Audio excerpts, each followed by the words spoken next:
Okay, so our topic today is maximizing global scholarship opportunities. Okay, the content is ideal for recent graduates and final year students. But they're not just final year students, every other student is very much welcomed. Yeah, so the content, I'll be looking at why graduate school, common barriers young graduates face during scholarship applications, the pathways to graduate school, the roadmaps, call to action, and then we'll have a session for your questions and your answers, and then closing remarks. Yes, so why graduate school? Okay, I want to start by talking about the harsh reality of Nigeria. Okay, I'm not trying to badmouth Nigeria, but then it is the reality on ground. Okay, we we have a very massive high unemployment. And then I know you might think you understand how terrible the situation in Nigeria is, but believe me, after your NYSC, you will have a higher degree of understanding of how terrible the situation is. Okay, every year we churn out more graduates than jobs. Okay, so we are left with a very terrible situation. I graduated 2017. Okay, and up till now, some of my colleagues are still looking for jobs. Yeah, and then even those that are working, I think I won't be wrong if I say about just 10 to 20% of us work within the engineering sector, not just mechanical engineering, within engineering. So the rest are probably some are into business, some are still searching for jobs, some are just here and there. Okay, that's the harsh reality of our country. Okay, so I want to conscientize you, I want to bring you to that state of realizing what you have on ground. Okay, it is not a matter of just faith. Because I know some persons say, my case will not be like that. My dear, it is more than just faith. Okay, everybody is on our own faith. So I don't want you to trash it aside by saying my own case will be different. It doesn't work that way. Okay, then for those that are employed, Are you here? can you hear me? No, sir. Fine, uncle. Sleeping. Yes, That's sir. it. My get Can you hear ready. me?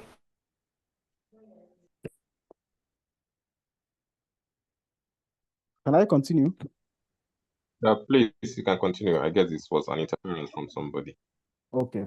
So, Oh, we and can then hear you. the poor enumeration, we know the rate of inflation in our country, and then, if I'm not mistaken, I think the dream job of most engineers in Nigeria is probably then we say Chevron, because these are the jobs that have the capacity to match the inflation currently in the country. But aside that, it's a pitiable situation. Okay, so like I said earlier, I'm not trying to badmouth Nigeria. I love Nigeria, okay, and that's partly why I'm also doing this.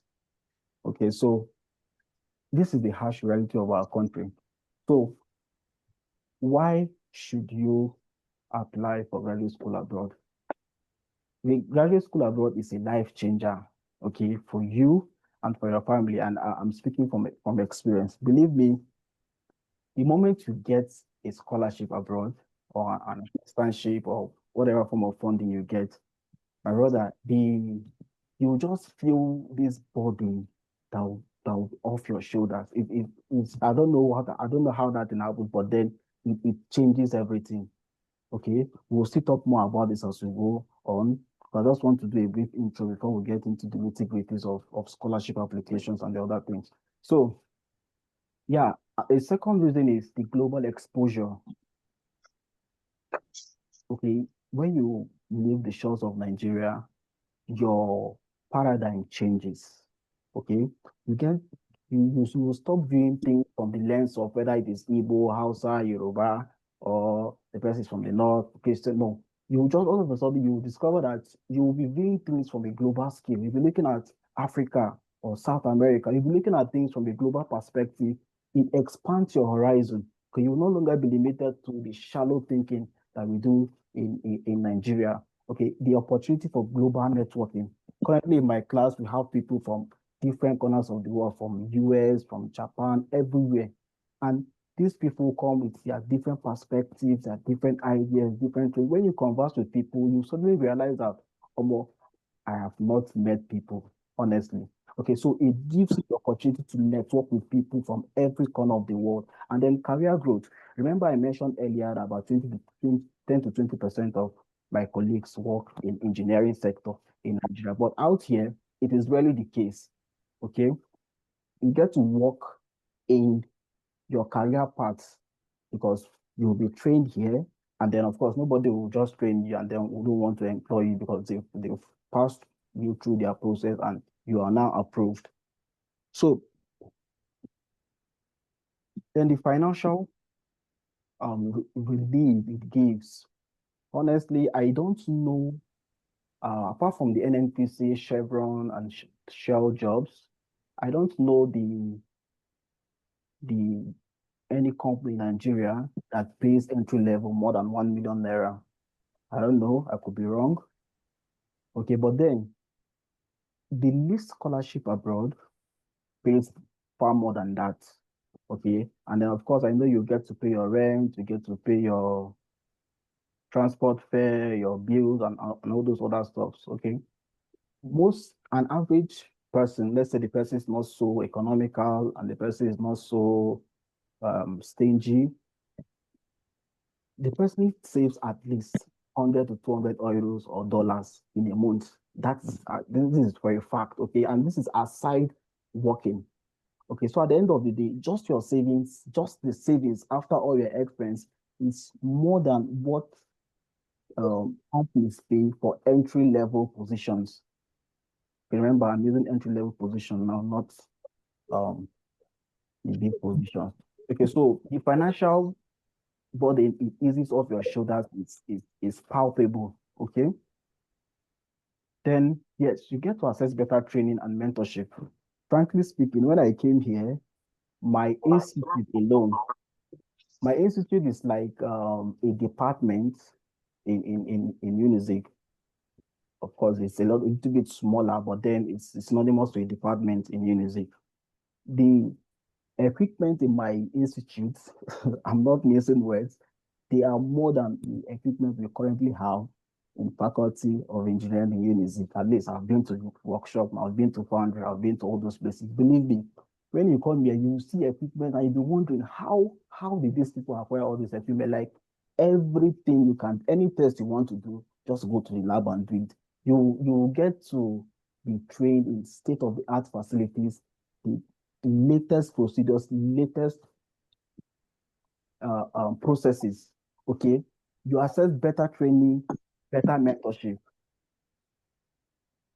Then, of course, relocation and post-study work pathways for those that wouldn't want to come back to Nigeria. There, yes, still on that. Yeah. So, what is it? What is the need for Nigeria and Africa? Because most times, okay, this is the infamous question online. That's the Japa syndrome. Is it brain drain or brain gain? I think I would like to get your comments on the chat room. Just drop your comments. What do you think? Do you think it's brain drain? Do you think it's brain gain for Nigeria and Africa? I would like to hear your comments. Okay. So, but then no, I don't have the time to check all the comments, but just subsequently, later I will go through the comments. For me, I am inclined to the argument supporting brain gain because I view it from the perspective that, okay, let's take for instance crude oil. In reality, our first class graduates, we've just been able to save them out as people with great potentials, in my own opinion. Okay, just like crude oil. Yeah, crude oil is valuable, but when it is not refined, it is almost useless. That's the truth. It is when you refine crude oil that you get to benefit from the massive contents of crude oil. Okay. After graduation, especially for engineering, I'm speaking from experience now. Yes, we have a lot of theories, a lot of basic understanding, but in reality, we cannot really do these things because we were not, of course, we don't have the facilities for the training, and I don't blame the school. I've been there, I understand how some of these things work now. But then it is brain gain because we are going there to be refined. Okay. Imagine if everybody or all the Nigerians abroad decide to come back to Nigeria. What do you think we'll have in Nigeria? We have excess capacity, like, because these brains have been developed in the state-of-the-art facilities with the latest technologies, the latest processes, the best of the best all over the globe. Imagine what it will be to Nigeria. Okay, and this reminds me of, well, there was a book I read some time ago, Startup Nation. It's about Israel, the economic miracle of Israel. One of the chapters of the book was talking about how the state of Israel was founded in 1948.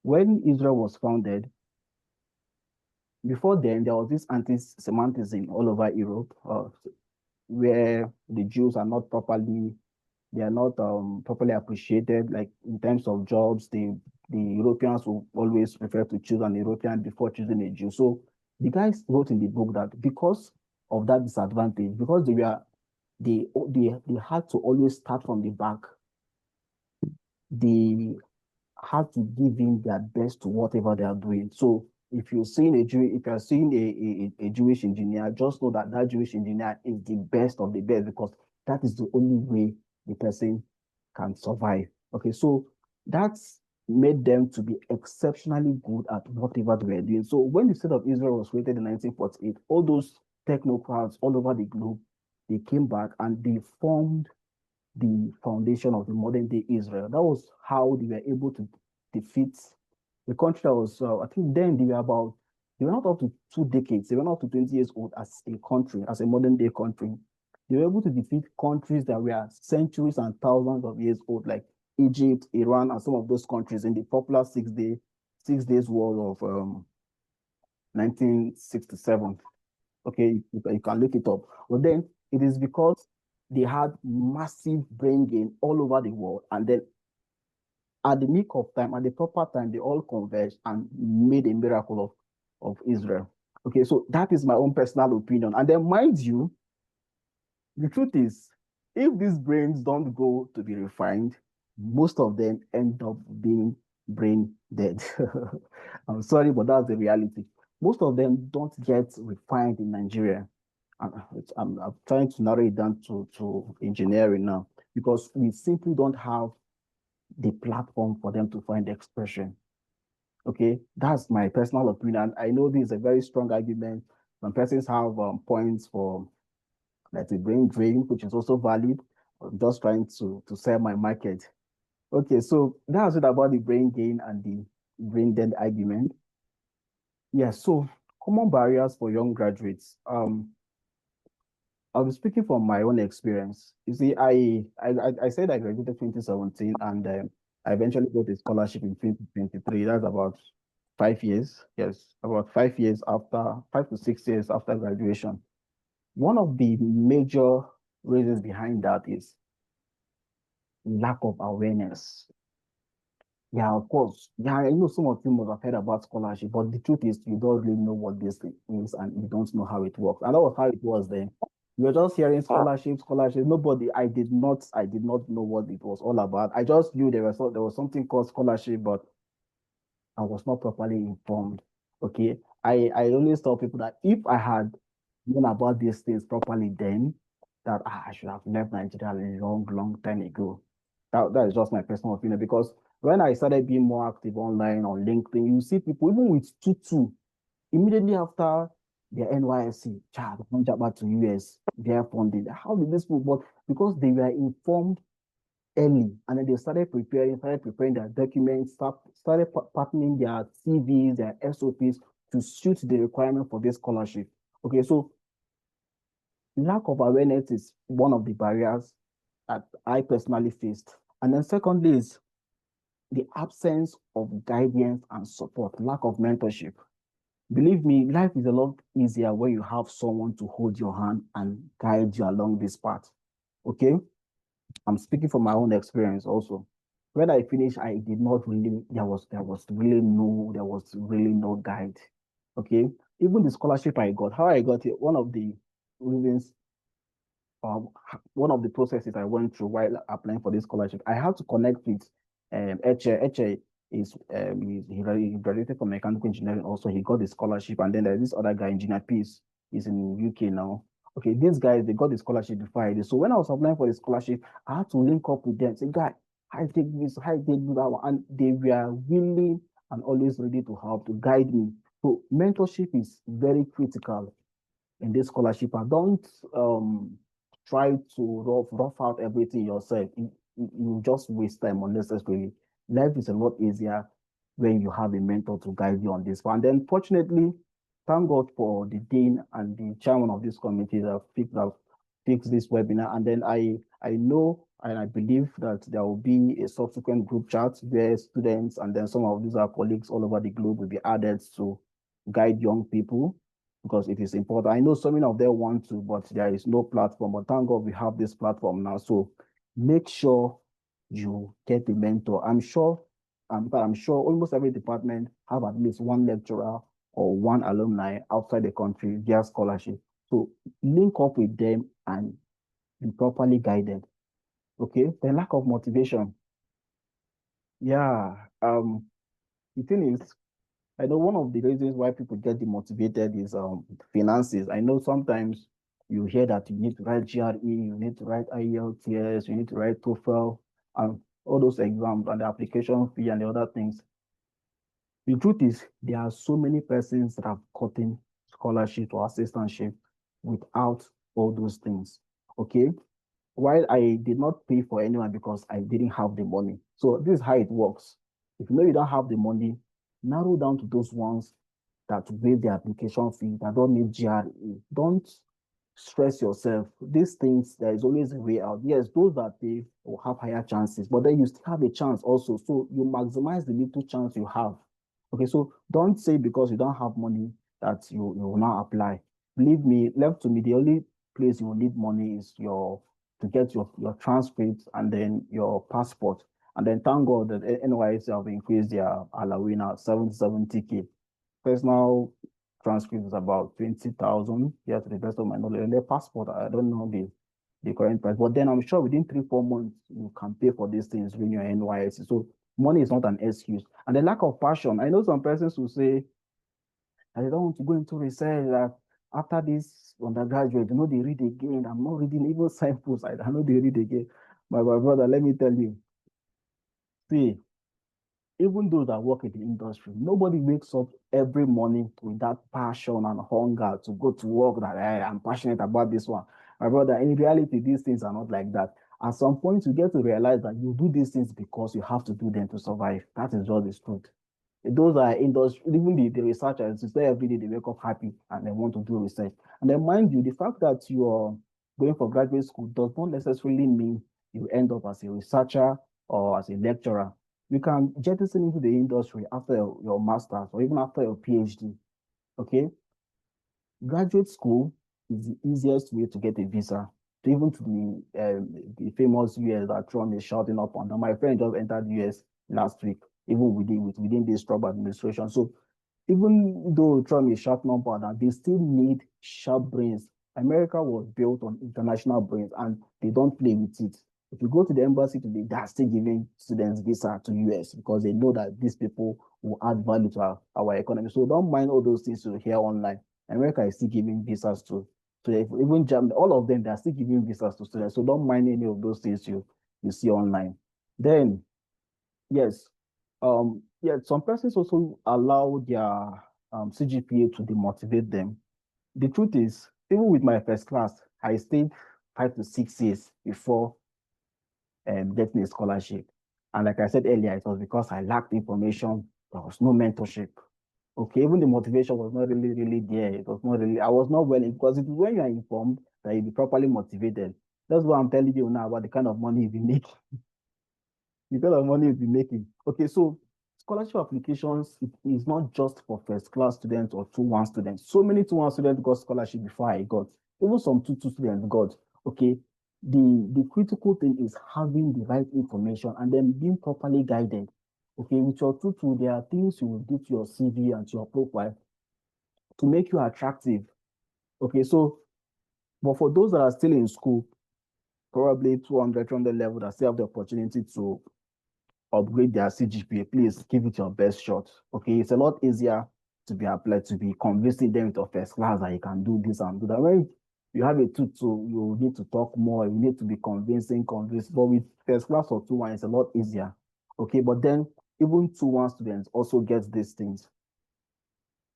So, pathways to graduate school. The first is self-funded.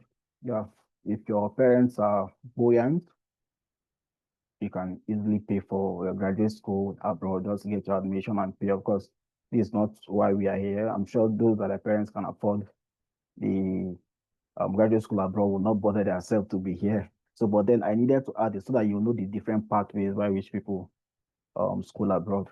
Then the second is through annual global scholarship programs like the Chevening, the Erasmus, the DAT scholarship, MEXT, CSC, Commonwealth, MasterCard. Chevening is by the UK government. Erasmus is by the European Union. DAT is by the German government. MEXT is the Japanese government.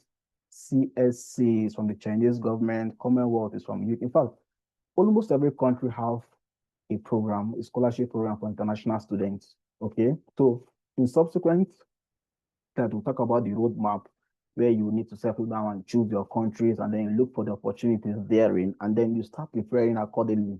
Okay, so the second route is through scholarships, through the annual global scholarship. What I mean by annual there is that it is yearly. So every year, like now Chevening scholarship is currently ongoing.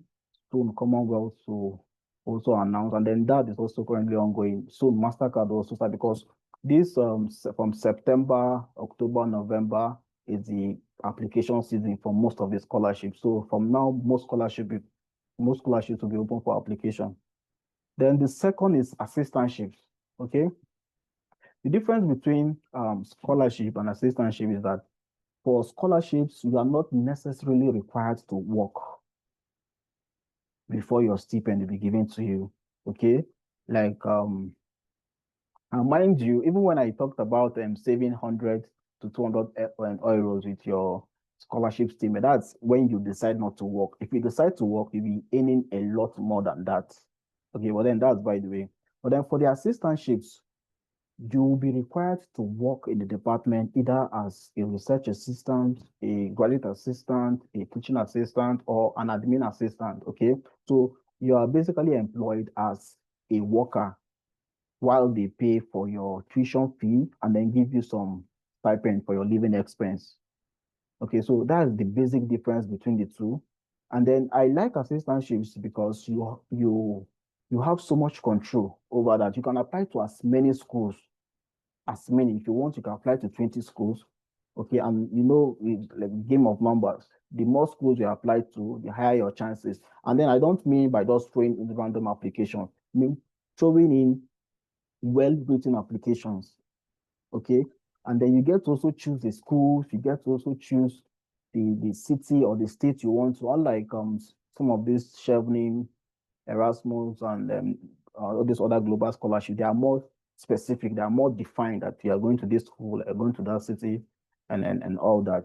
Okay, but then number two and number three are the common ways people travel abroad. Okay, and I also want you to, after now, really settle down and develop a spreadsheet or just get your jotter and write down the scholarships you want to be applying for because these things you need to plan for it. Get your calendar, say, this is August, okay, this is September now. So scholarship usually comes up by September.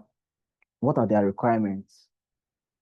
When is the deadline? You really settle down because believe me, the reward is huge. So it requires work. You need to really settle down and mean business with these things. Okay. Then The fourth is via random adverts by professors and lab. Usually when professors or institutes get grants, they look for um, graduate students that will help them to mount a specific aspect of the research.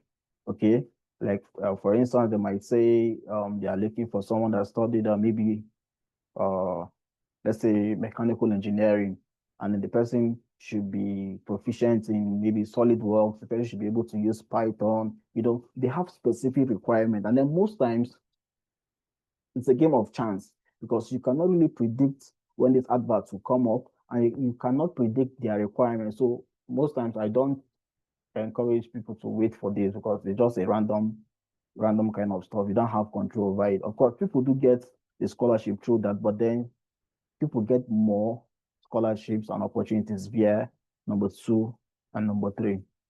Okay. Yes, then the roadmap to scholarship applications and scholarship success. The first is you need to really settle down and choose your program. Okay.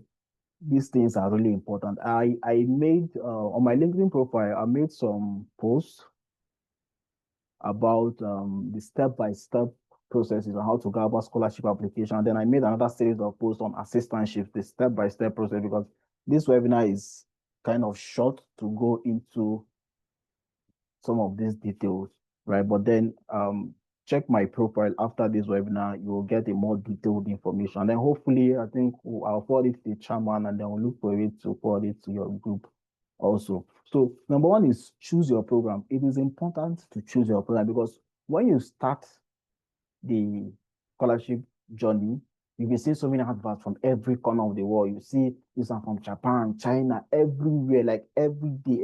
And if you have not defined where you want to go and the program you intend pursuing, you will be confused. And that's one of the problems that people usually have. And I also had that problem. You'll just be lost because you will need to subscribe to some profiles and some channels that post about scholarship. Yes, it is good. But then while they post, you should have your target country, your target program, so that you don't get confused. You don't apply randomly because when you apply randomly like that, you will not give it your best shot.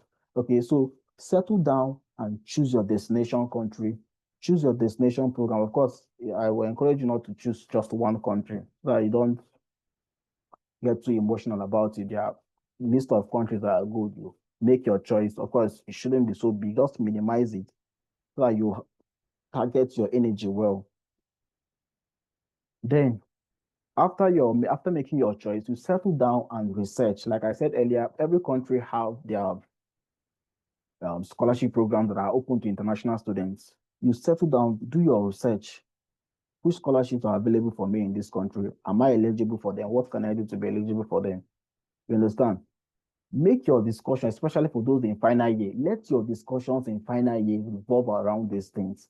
Do your research. Student A can check out a country in US or in Canada, and then you come and say, oh, these are the list of schools I'm looking forward to applying to. The other guy will say, oh, no, I prefer Canada. Look at the other schools. Make your discussions worthwhile. Don't be discussing Messi and Ronaldo at this level because, my brother, Nigeria is not funny. It is not funny to be unprepared. I don't know how best to put this, but Nigeria is not fun. You need to be very prepared. Don't while away time having unfruitful discussions. Okay. Then prepare your documents. Prepare the necessary document. I mentioned your passport earlier. Yeah, your passport is very important.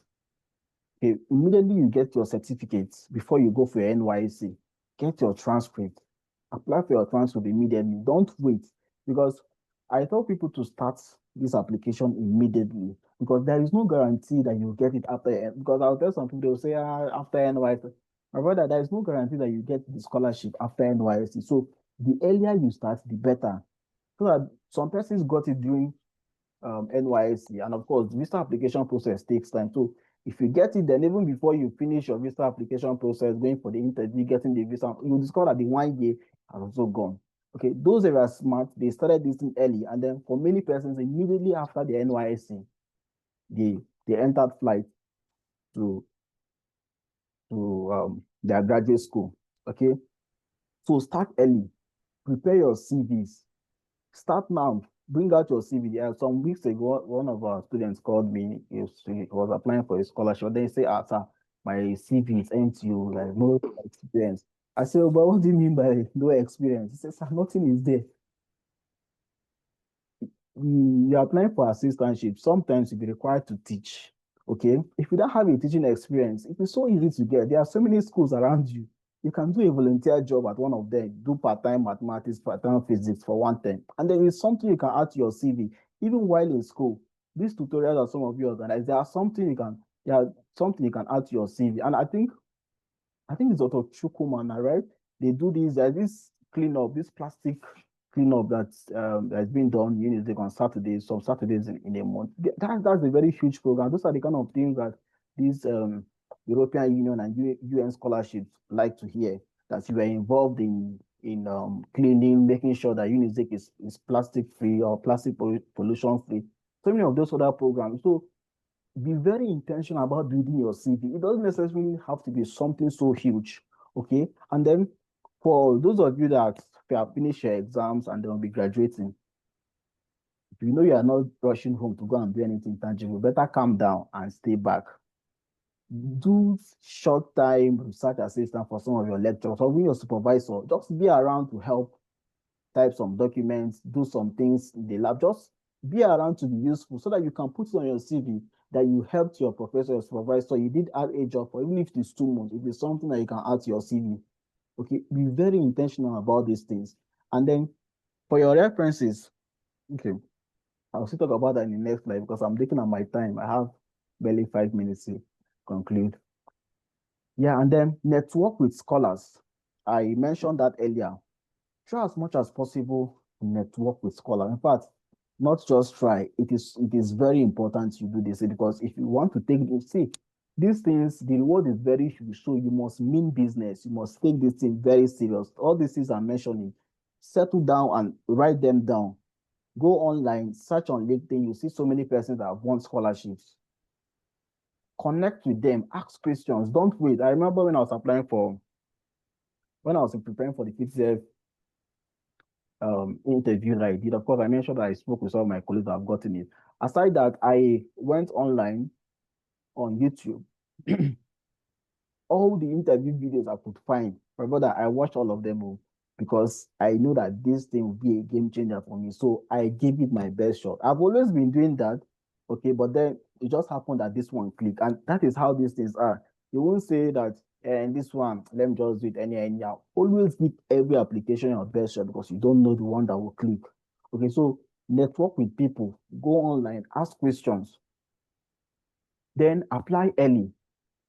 Submit your applications early. Submit it early enough before it, especially for those of you that will be requesting for references. Don't wait till it's 2 days to the deadline. You now send an email to your recommender or your lecturer, your professor, supervisor, anybody that's recommending you, and then you say, sir, it's late already. It's late. No, start early, apply early, give your recommenders enough time to respond because they are also busy. They have their own things that they are doing. You can't just come out from nowhere overnight and then insist that they respond to you. Things don't work that way.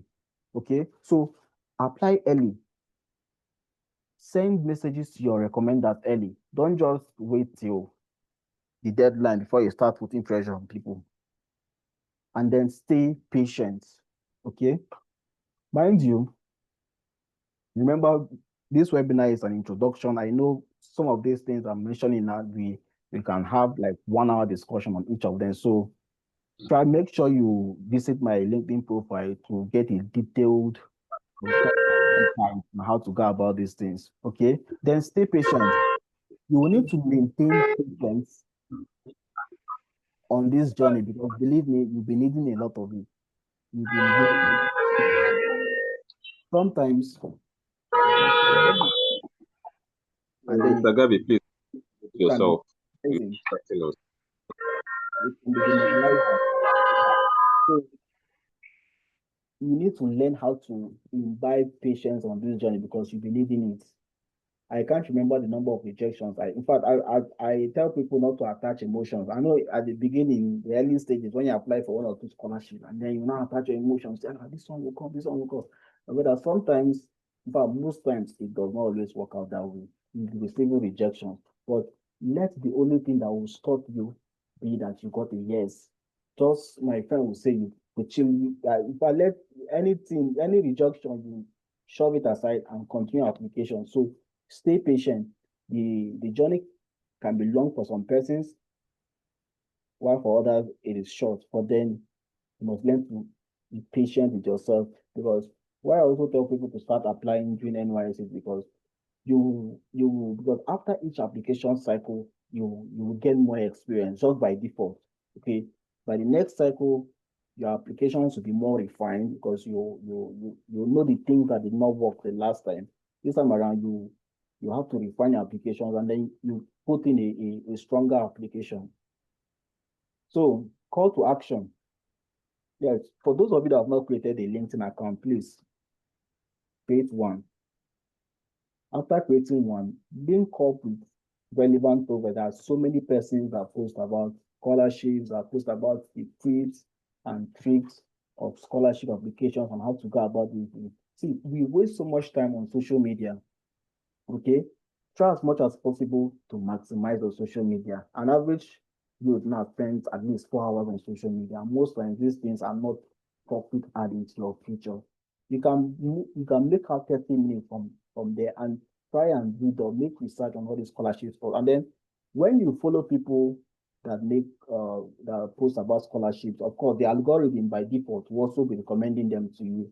So as you are scrolling through social media, you'll be seeing them, and then settle down and read them. Don't just say, okay, I've subscribed to them, I see a lot of scholarship, but then in reality, you've not really settled down to really understand what these things are talking about. So create your LinkedIn account, follow relevant profile, and then mind you, even when you send emails to professors, they also go through your social media profile, especially your LinkedIn account. They want to see if this person is even professionally inclined. They want to see the skills, your post, because you are encouraged to post about your professional journey, for persons to post about the practical they're doing, the certificates they got. Just be very, very intentional about your LinkedIn account. Yes, like I said earlier, don't wait till after NYSC. Start now.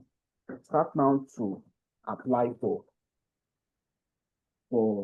these things. So that before you finish your NYSC, you must have gotten enough experience. You'll be putting in stronger applications by then.